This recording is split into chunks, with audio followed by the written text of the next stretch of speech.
ভারতে এয়ার ইন্ডিয়াতে দেখা গেল ভয়াবহ অনিয়ম। ফুকে থেকে দিল্লিগামী এয়ার ইন্ডিয়ার একটি এয়ারবাস A320 ফ্লাইটে উড্ডয়নকালে কারিগরি জটিলতায় বিমানটির 3টি প্রধান হাইড্রোলিক ব্যবস্থাই অকেজো হয়ে পড়ে। মাত্র 4 সেকেন্ডের জন্য এলিভেটর, এলরন ও স্পয়লারের নিয়ন্ত্রণ হারিয়ে বিমানটি এক ধাক্কায় 300 ফুট নিচে নেমে যায়। নজিরবিহীন এই ঝাঁকুনিতে আহত হন বেশ কয়েকজন যাত্রী। মাঝ আকাশে নিয়ন্ত্রণ হারিয়ে হঠাৎ 300 ফুট নিচে নেমে যাওয়া আর তার পরপরই পাইলটদের মাদক পরীক্ষায় ধরা পড়া, সব মিলিয়ে চরম বিতর্ক ও আতঙ্কের মুখে পড়েছে ভারতীয় বিমান সংস্থা এয়ার ইন্ডিয়া।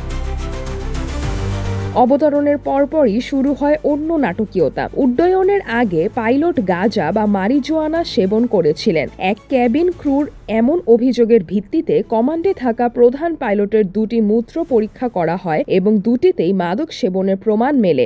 ঘটনার পর টাটা পরিচালিত এয়ার ইন্ডিয়া তাদের সব পাইলটের ড্রাগ টেস্ট বাধ্যতামূলক করেছে। ইতোমধ্যে 300 জনেরও বেশি পাইলটের পরীক্ষা করা হয়েছে, যেখানে আরও অন্তত 2 জন পাইলট প্রাথমিক মাদক পরীক্ষায় ব্যর্থ হয়েছেন।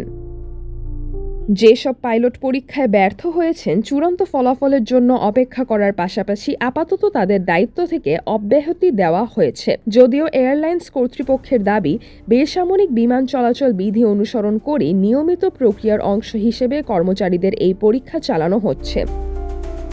দিন শেষে বাণিজ্যিক বিমানে মাঝ আকাশে এমন নিয়ন্ত্রণ হারানো এবং চালকের মাদক সেবনের মতো অভিযোগ আকাশপথের নিরাপত্তা নিয়ে তুলছে বড় প্রশ্ন। সিজরাতুল আভা, দৈনিক আর বাংলাদেশ।